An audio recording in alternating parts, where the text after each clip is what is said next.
do another one. I'm doing my tire and gas ritual. Yes. Thank you. Okay. This is my mom. My mom's joining me on our YouTube today. She's been on the podcast before, but this is her first time on the YouTube. Hi, everyone. And this is actually going to be our last YouTube for the year. And then I'm going to take a couple weeks off. And we are going to do our ritual for the new year. Okay. And for the winter solstice and 2025, we're going to reflect on 2024 and set some intentions for 2025. We are doing this in advance. So we're just in the beginning of December. We're still processing. So yeah, it was really our first step into the processing portion of the end of the year. Okay. Yeah? Yeah. Well, a lot of the questions that we're going to cover are going to be in this month's ritual for the year, in the podcast and in the blog post. So after this conversation is out, you can head over there and do your own processing. And I encourage you to do it with someone else too. Since I'm very big on reflections and intentions, I'm going to have a lot of different segments of this process and different rituals that I'm going to do. This is just a conversation that we're going to have together, and hopefully you guys will get something out of it as well, and it'll help you process the year and help you create your ritual for the year. Okay. What were some challenges from 2024? From 2024, some of the challenges, think about that. It was a year mostly of really beautiful blessings, but there were, always challenges because that's life. So sometimes what I found challenging was really being able to embrace the blessings, the joyous moments, which were abundant, and that's where the gratitude comes from, embracing them while struggling with some pain and challenges and fears. Yeah, I actually feel like that was a common theme for a lot of people, being able to hold both. Right. Holding all of the emotions, allowing ourselves to feel all of the emotions at the same time, and letting ourselves celebrate even when we feel like we shouldn't, or we're also struggling, or X, Y, and Z. Right. And some of the X, Y, and Z is, it could be people we love are struggling, and the world is people we don't know, but we know about are in a lot of pain. And so sometimes it's hard for me, and maybe this is part of what you might be referring to, is to, when I'm in a moment of joy, to allow myself to do it freely without feeling that maybe I don't deserve that joy because others are not feeling it. Yeah. I mean, that's an experience that I've had a lot in my life and that we've talked about before, is not feeling like it's okay to be happy or like I've deserved it or earned it or whatever. But so I understand what you're saying. And in my work, because I'm a psychotherapist, I find that to be a common theme with many, many people. I work myself and I encourage others to know that it's really important to embrace joy. It doesn't make the pain go away, and it doesn't mean you're not compassionate for those in pain. It means that in moments of real darkness, to know that there is light and there is joy helps you, strengthens you as you move through the darkness. So it's very important. Yeah. Plus, us not allowing ourselves to feel joy doesn't help anybody. Mm-hmm. This is something that is kind of where I've landed. Mm-hmm.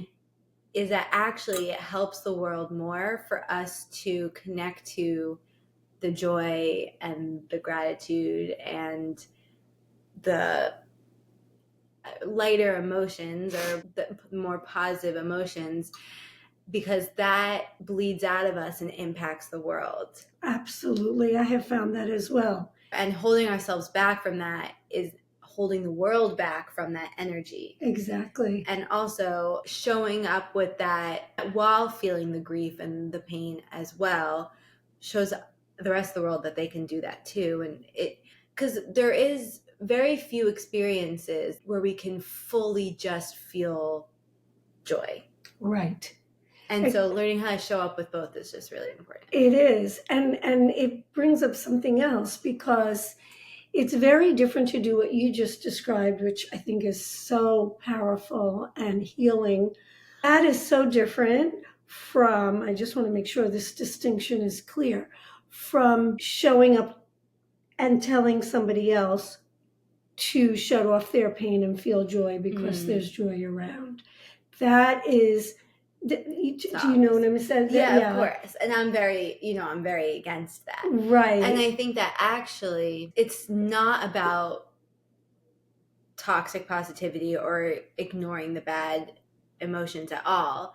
It's about tapping into the peace that is always present and letting ourselves feel that. And therefore we open up space for other people, not only to feel that, but to just come as they are. Like if we're holding this energy of acceptance. Acceptance, but not just acceptance of what is, but just like not necessarily joy, but peace. Like just holding this energy of peace, then other people can just feel free to connect to all of their emotions in our energy, versus if we're just staying stuck in the sadness or grief or pain, we don't give other people the space to feel whatever they're feeling. That's really beautifully put and so true. What do you feel held you back this past year? Well, when I'm thinking about like sort of the major events, or even on a daily basis, I think what continues to hold me back is, even at this point in my life, is a trepidation around making other people feel uncomfortable. You kind of knew that was coming, right? I think I've moved past like the need to please, the sort of classic people pleasing. This is a version of that, but it's a more subtle version. It's because I worked on my need and my, sort of characterological people pleasing trait for such a long time. But I think there's still, and I saw it in various important events over the year, where there's still this desire to make sure that certain people in my life are very comfortable, and I hold myself back sometimes from complete openness. And again, I want to make a distinction. I don't think necessarily, when I say openness, I don't mean I need to make overt every thought and feeling I have about another person's actions. I mean, if there's something I'm feeling that might really add authenticity to this situation, but I'm worried that it's going to create discomfort in the other person, I'm still reluctant to do that. Yes. The biggest challenge for me as a parent, my children are all incredible adults, but both in raising my children and even to this day, and probably even more, is wanting to fix their pain, wanting to make their pain disappear. And I think it's been hard to let go of that need and allow whatever is to be, even when there's struggles. I think that is sort of one of the through line challenges of my life as a parent. Yeah. I mean, we've talked about this in one of the podcasts we did when we were talking about human design. So I'm not going to go into detail explaining it right now, but you being a non-emotional, me being an emotional in human design. And that meaning that you very much feel my emotions, and my emotions can be happening for no reason. So I wake up feeling really sad and you want to fix it. And I'm like, I just need to feel sad. I'm just feeling sad. Right. and then you're feeling the sadness and wanting to fix it. And so that's definitely a cycle that we've gone through. But I think the biggest thing is that this year that I've seen when it comes to the evolution of that is our communication around that. And also I can be very blunt, for better or for worse, about if you're being helpful or not, or like what I'm needing in that moment. Yeah.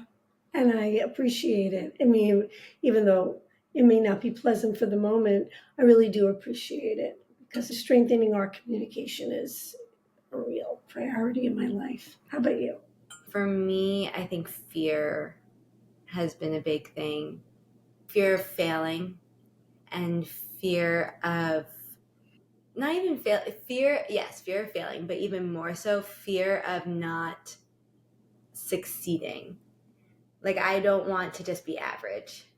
Fear of things not being what I hope that they are, so then I'm scared to even try. Right. What have been your greatest accomplishment from this year?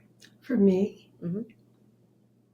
Well, I see myself evolving as a therapist, even though I've been doing it for decades. I have a confidence now where I am truly, truly enjoying the work I do. That doesn't mean I don't walk away from sessions a complete wreck because I am helping other people heal and be empathic with their pain. But I feel like in a really place of authority in my profession and in a way that I don't know that I have before this year. It just all sort of came together, you know. And so I think that's one of my biggest accomplishments. How about you? I think overarching a deeper sense of confidence in myself. It's that confidence that can be elusive, but when it strengthens, it changes everything. No, confidence has become one of the most important things to me. I think just like conviction in who I am and where I'm going. Mm-hmm. Well, if you ask me what I see in you, what you just said would be the answer. You've always had strong convictions and the willingness and determination and the talent to implement them into real life. But this year in particular, more and more, I see this courage to, as they say, what is it? Dare greatly, dare bravely. What is that? Daring greatly. Daring greatly. I've seen that in ways that have been thrilling to watch. Okay. What is something that you are ready to release from 2024? I really am ready to release, and I know it doesn't happen overnight, but I feel so ready to release the part that was holding me back more about needing everybody else to be comfortable with anything I say or do. And as long as I'm acting in alignment with my own values and it's not something that I consciously think will harm somebody else, to really lean into that, to the things that, because not people. I know you said it's not people pleasing, but no, it is. It is. That's the broad category. It's so I guess to be succinct in letting go of my people pleasing traits. I'll hold you to that. I want you to. For me, it's also what I was talking about around what held me back, the fear. Like, I really want to let go of any fear holding me back. Mm-hmm. And to continue to decipher between fear and intuition. Like, when is my intuition telling me this just isn't right for me, or this just isn't the right time, or whatever, or when is it my fear stopping me? Right. That's tough to know sometimes. Yeah. And I really do think that I've gotten a lot better at it. And I think I also have to accept that when it's something that I really am meant to do, I do it despite the fear. And if the fear keeps popping up, it often is my intuition And it's okay that there are more things my intuition is saying no to than yes. Mm. Because ultimately, there's only a few things meant for me and so much out there in the world. And so we should have fewer yeses than nos. And I think we're just used to feeling like we need to say yes to everything because we think we should, or it's what we're supposed to do, or Somebody will get mad at us. Someone will get mad at us, or it's there, it's an opportunity, whatever the reason is. And so I think I can build up a story or judge myself because I'm saying no, when really I don't need to fill the empty space until it's ready to be filled. Yeah. Which can be really hard as a business owner. Yeah. If you could sum up 2024 in 1 to 3 words. No. Or talk about challenges for yours truly. I've never been known to be. We have very different communication styles. Yes. I'm more succinct. I aspire to be more succinct. Well, no, I mean, I am who I am. I'm not. Our communication is just different. You can see it in our human design charts and our astrology charts. But I think there are times where I need to be more succinct. Yes, there are times you can definitely be more succinct. Okay. A few words or sentence. Max 2 sentences. I cut you off there. Okay. To sum up 2024, exhilaration, tragedy, anxiety, gratitude. I will say uncertainty, trust, conviction, grief, and hope. Great. May I ask you a question about one of your words? Trust. When you are mentioning trust, is it a difficulty in trusting, or is it that you're feeling more trusting of whatever? I felt this year more than ever I had to just decide to trust. Trust in what is. Trust in the process, trust in my dreams, trust in myself, trust in the universe, trust in others. Yeah. Okay. I just had to trust. I think that's really important. Yeah. Okay, moving on to 2025. How do you want to feel in 2025? I want to stay in a real sense of gratitude and peace and presence and contentment. Each one of those is kind of vague and contains a lot, but yeah. Yeah, for me, confidence, connection, and purpose. What do you want to be proud of yourself for at the end of the year? How do you want to look back on the year?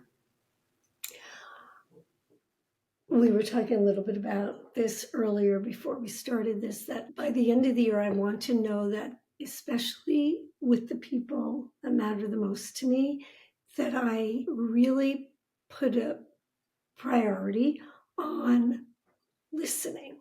About listening to learn more about where they are and what they're trying to say, rather than listening to start creating a way I'm going to try to solve a dilemma. I can see that being really helpful in our relationship. I mean, I think that's something that we all need to work on for sure.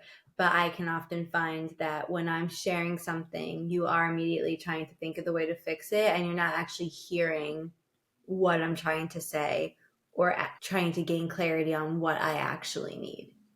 Right. For me, I want to look back on the year and know that I fully followed my intuition and followed what I wanted and went for it. The courage and the confidence and the conviction. I want to look back and know that I really connected to all that. And I also want to feel connected at the end of the year, connected to myself, to nature, my spirituality, and connected to community. I really want to deepen my community where I'm at right now. Right. And be proud of how I showed up for myself and the people in my life. What do you want to embrace this year? First thing that came to mind was a spontaneity I've always had as a younger person and even throughout my life, but that at times I've lost it because of holding back for certain reasons. So what I want to really embrace this year is being more spontaneous in terms of trying new things and maybe revisiting some old things or hobbies or just, Come with me to a pottery class. come with you to a pottery class, go to a folk dancing circle, things that I know will be meaningful and joyful and that are very much whenever I'm around things that really do feed my soul. So I think I want to do more things that feed my soul this year. I love that. I want to embrace more joy and community this year. I want to just let myself feel joy and let it show, not feel like I have to like temper my joy or my emotions in general, really, and to let myself be seen joyfully. Yes. Not in the sense of like I feel like I can't let myself be bright, be loud if I feel like being loud, like dance if I feel like dance, like just like more playful, not like childlike That's joy. That's funny that you just said playful and childlike because I'm thinking of you as a child. I was very much like that as a child.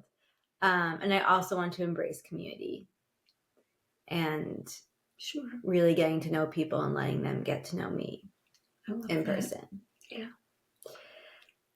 And I guess with that being said, what are a couple of tangible action steps that you want to take this year to help you achieve that? So, well, one thing I'm going to do is continue with a dedicated meditation practice, just my own, that I've been really committed to. And during those times that I give myself, a lot of my desires come up. And then when life gets busy, I find them slipping away, but I'll think about them. So what I want to do, that will lead to the actionable step of actually doing it, of actually signing up for folk dancing, let's say, is catching myself, like what gets in the way between the desire, the thought to do it, and then not following through, goes through my mind to negate it, even if it's momentarily, and then I get distracted, and then off we go to busyness.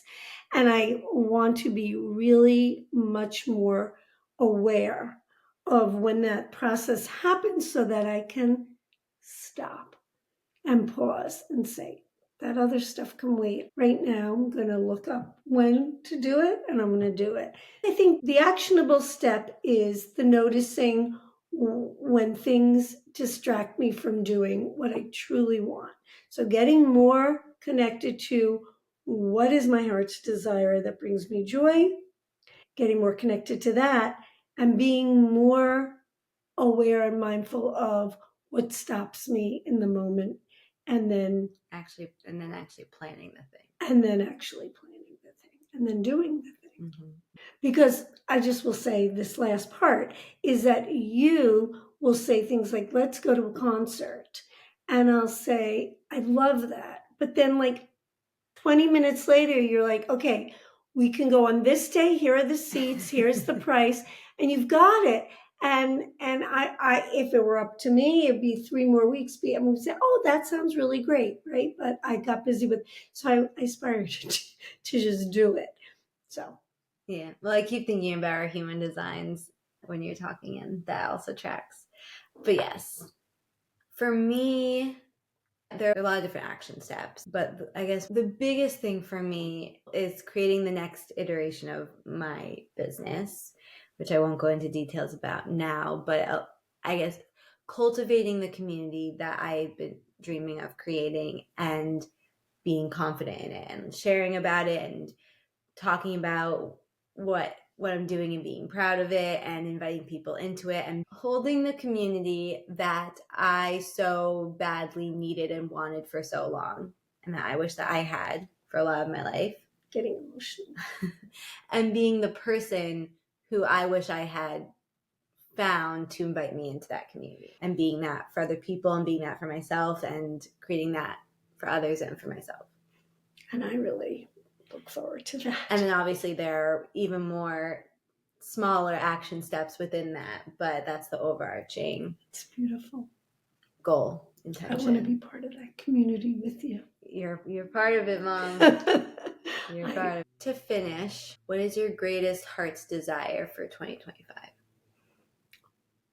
I mean, it's connected to everything we're saying, but I think my greatest this is going to sound, my greatest desire, if I'm true, is for my children, my husband, and me, my family, to be living, a life they feel contented with and have their health and happiness. That is truly, and it may sound cliche, but truly for me, and maybe this is my human design, right? Because I feel like when you all are in your best energies and feeling happy and healthy, it's like that's all I ever need.